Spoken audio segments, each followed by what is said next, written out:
Welcome to Immigration Quicktake. This is Jessica Eyes with the American Immigration Lawyers Association. Just this morning, the Supreme Court struck down the heart of a federal law defining marriage as a union between a man and a woman. In the 5-4 decision, the court overturned the Defense of Marriage Act, known as DOMA, that bars same-sex couples from receiving federal benefits. Joining us to discuss the potential impact of this decision on immigration reform is AILA President Laura Lichter.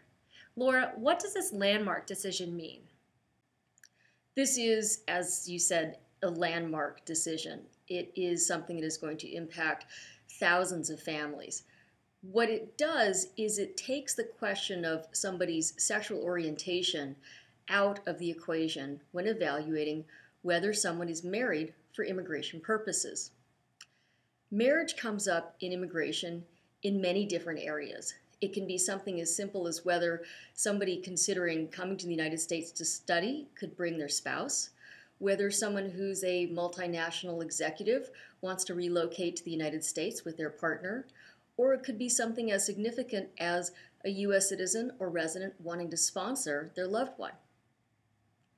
That definition of who is married and what kind of marriages will be qualified under immigration law has now pretty much been resolved, and we expect to see a lot of changes in how the administration and the agency actually treat same-sex couples under the immigration laws. What impact will this have on immigration reform and the bill that's currently being debated in the Senate? This decision and the timing of it, frankly, are quite fortuitous. One of the biggest stumbling blocks in immigration reform for advocates has been the question of what to do as far as immigration equality for same-sex couples.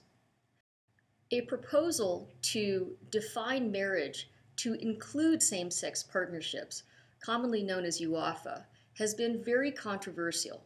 It has very strong supporters and very strong opponents. And in the delicate balance of trying to achieve immigration reform, originally it was left out of the equation. And then it was brought back in. But again, this question of what to do with marriage equality, an issue that many feel is outside the issue of immigration reform, has been an additional stumbling block for some people who might otherwise sign on to immigration reform.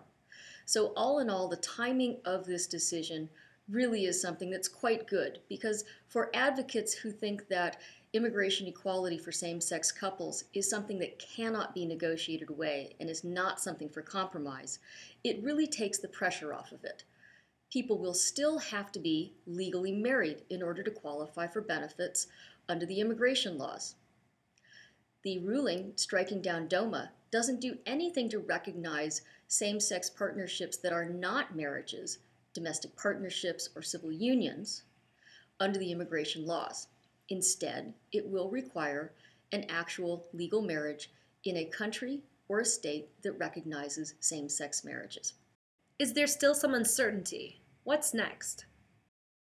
The uncertainty, of course, is that with any Supreme Court ruling, there is an appeal period. We have 25 days to find out what's going to happen. But I think the assumption is that this will not be appealed, that the ruling will stand, and that people can go forward. Now, how exactly they go forward and how exactly the immigration agencies treat same-sex marriages is something we're going to have to find out.